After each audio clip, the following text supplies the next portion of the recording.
Hello students, पथ प्रदर्शक coaching centre में आपका स्वागत है। आज हम लोग फ्लो चार्ट के माध्यम से पार्ट्स ऑफ स्पीच को पढ़ेंगे। तो सबसे पहले जानेंगे पार्ट्स ऑफ स्पीच है क्या। तो दुनिया में जितने भी शब्द हैं उस शब्द का कुछ ना कुछ यूज है। सेंटेंस के हर सेंटेंस में उसका अलग अलग यूज होता है, उसके अकॉर्डिंग हम उसको अलग अलग नाम देते हैं।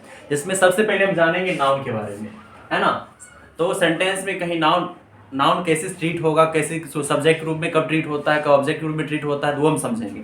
फिर उसके बाद नाउन समझते ही फिर हम प्रोनाउन पे आ जाएंगे। प्रोनाउन क्या है कि वो आपका नाउन के बदले प्रयोग होता है, यानी कि नाउन बार बार ना आए, इस कारण से हम प्रोनाउन का हम प्रयोग करते हैं। ये आप समझ रहे हैं। फिर उसके बाद है वर्ब, यानी कि जितना भी एक्शन आपको दिखाना हो, चाहे स्टेट दिखाना हो, तो उस केस में आपको वर्ब पढ़ना होता है। फिर है एडजेक्टिव। एडजेक्टिव क्या करता है, किसी नाउन में आके जुड़ जाता है, ठीक है, और जुड़ करके उस नाउन को डिस्क्राइब कर रहा होता है, उसके बारे में बता रहा होता है, उसका व्याख्या कर रहा होता है। ये कोई जरूरी नहीं है कि उसका क्वालिटी ही बताएगा। तो ये कहना उचित नहीं होगा कि हम कह रहे हैं कि उस नाउन का वो विशेषता बता रहा है। हमेशा विशेषता नहीं बताता। ये डिफिनीशन पूरा सही नहीं है कि संज्ञा सर्वनाम की विशेषता बतलाने वाले शब्द को विशेषण कहेंगे। ये हमेशा सही नहीं होता। तो ये भी आपको बताएंगे अच्छे से डिटेल में। फिर आपके पास है आपका एडवर्ब। एडवर्ब क्या है कि ये वर्ब को क्वालिफाई करता है, यानी कि वर्ब को क्वालिफाई करने का मतलब है कि वर्ब को डिस्क्राइब करेगा, ठीक है। वर्ब के साथ साथ ये आपको एडजेक्टिव को भी डिस्क्राइब कर रहा होता है और अनदर एडवर्ब को भी डिस्क्राइब ये कर रहा होता है। फिर आपके पास है प्रीपोजिशन। तो प्रीपोजिशन जैसा कि नाम से स्पष्ट है कि पोजीशन के आगे लग गया प्री, यानी कि पोजीशन किसके पहले वो आएगा, यानी नाउन के पहले आ जाएगा, तो आपका प्रीपोजिशन हो गया। फिर आपका कंजक्शन, नाम से ही क्लियर है, कनेक्ट करेगा, है ना, दो वाक्य को, दो शब्द को, दो फ्रेज को, ये या दो क्लाउज को कह सकते हैं, वो उसको ऐड करता है, यानी इसको कंजक्शन बोलते हैं। फिर आपका है इंटरजेक्शन। इंटरजेक्शन यानी कि जिसमें आप आश्चर्य व्यक्त करते हैं, अपनी बात को, स्ट्रॉन्ग फीलिंग को दिखाते हैं, तो आपका इंटरजेक्शन होता है। तो एक बार इस फ्लो चार्ट को आप देख लीजिए। फिर उसके बाद हम लोग बारी बारी से प्रत्येक पार्ट्स ऑफ स्पीच को पढ़ेंगे और इसका स्क्रीनशॉट ले लीजिए। 1640। तो स्टूडेंट्स, हम लोग पार्ट्स ऑफ स्पीच देखे थे, उसका फ्लो चार्ट देखे थे। अब हम लोग उस बारी बारी से उसमें 8 पार्ट्स ऑफ स्पीच को पढ़ेंगे। तो सबसे पहले हम उसमें पढ़ेंगे नाउन। तो नाउन समझेंगे, नाउन का डेरिवेशन क्या है, कहाँ से वो आया है ना, तो वो जाना जरूरी है। तो नाउन जो है लेटिन वर्ड है, एक लेटिन वर्ड है नोमेन, जिसका मतलब ये होता है द नेम ऑफ ऑब्जेक्ट्स, यानी वस्तुओं के नाम, है ना।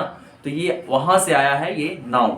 तो नाउन के बारे में समझते हैं। इसमें NOUN, तो N का मतलब है नेथर। नेथर का मतलब अज्ञात, यानी कि दुनिया में सिर्फ ज्ञात वस्तु ही नाम नहीं होते, नाउन नहीं होते, अज्ञात भी नाउन होते हैं।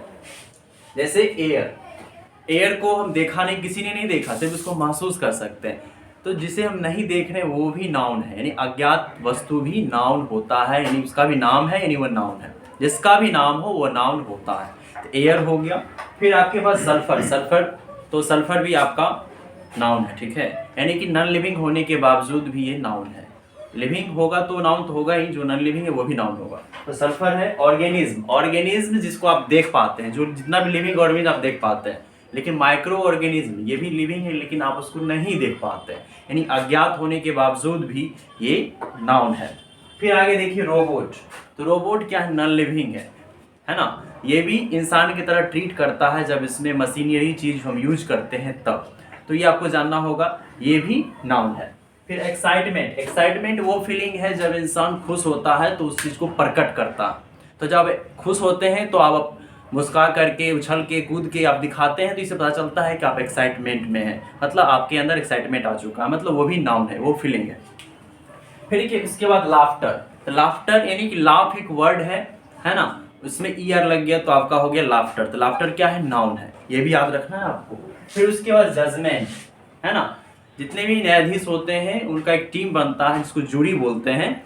वो जो फैसला सुनाते हैं वो फैसला होता है जजमेंट। उस फैसला को भी आप महसूस करते हैं कि ये फैसला तर्क संगत हुआ या नहीं हुआ, है ना, न्याय सही मिला, प्रॉपर या नहीं मिला, ये भी आप जान रहे हैं। ये भी आपका नाउन है। जितने भी नाम हो, रोहन, सोहन, राम, श्याम, सीता, गीता, जितना भी है सब आपका नाउन है। फिर उसके बाद जितने भी प्लेस का नाम हो, जितने भी स्थल हैं, ताजमहल हो, जितने भी वंडर्स हैं, हमारे 7 वंडर्स बोला जाता है पूरे विश्व में, लेकिन उस और भी वंडर्स हैं, लेकिन जितने भी वंडर्स हैं, आश्चर्यजनक वस्तु है, सब के सब नाम है, नाउन है। जितने भी तीर्थ स्थल है सब के सब नाउन है, क्योंकि वह उसका नाम है। जिसका भी नाम हो वह नाउन होता है। क्रू, क्रू ये खास करके जहाज में इसका इस्तेमाल किया जाता है। वहाँ पे जो जहाज पे जो सवार व्यक्ति होते हैं उनको क्रू बोलते हैं, क्योंकि वहाँ पे बहुत सारे लोग होते हैं। तो उसको एक शब्द में क्या बोलेंगे, तो वहाँ पे हम देखते हैं उसको भी नाउन बोलते हैं। फिर आपके पास इस तरह से बहुत सारा है। और लास्ट में हम बोले ईटीसी, ईटीसी को एटसेट्रा भी बोलते हैं, है ना।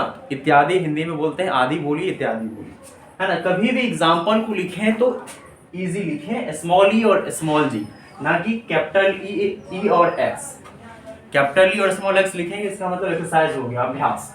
तो अभ्यास आप तो कर नहीं रहे हैं, आप उदाहरण लिखना चाह रहे हैं, इसलिए आप लिखेंगे ई और जी, स्मॉल ई और स्मॉल जी। इसका मतलब होता है एग्जाम्पली ग्रेशिया। तो उदाहरण ये है कि आप याद रख सकते हैं नाउन क्या है। नाउन क्या है, डेरिवेशन इसका लैटिन वर्ड है नोमेन, जिसका मतलब होता है वस्तुओं के नाम, द नेम ऑफ ऑब्जेक्ट्स। इसमें एन से नेथर, ओ से ऑब्जेक्ट, यू से यूनिवर्स, एन से नेम। तो हमने डेफिनेशन लिखा है the name of all known and unknown objects of this universe is called noun. इस ब्रह्मांड में जितने भी नाम हैं, चाहे वो ज्ञात हो चाहे अज्ञात हो, सब के सब नाम नाउन कहलाते हैं। ठीक है, तो आप समझ गए होंगे नाउन क्या है। इसका भी स्क्रीनशॉट आप ले सकते हैं। That's all. तो स्टूडेंट्स, हमने नाउन देखा, नाउन कहाँ से डेरिवेशन है, उसका डेफिनेशन क्या है। अब आइडेंटिफाई कैसे करेंगे, सेंटेंस में अगर नाउन वर्ड आ गया तो उसको कैसे पहचानेंगे, इससे रिलेटेड हम क्वेश्चन अगले वीडियो में करेंगे। तब तक के लिए चैनल को लाइक करें, सब्सक्राइब करें और दोस्तों के साथ शेयर करना ना भूलें। थैंक्स।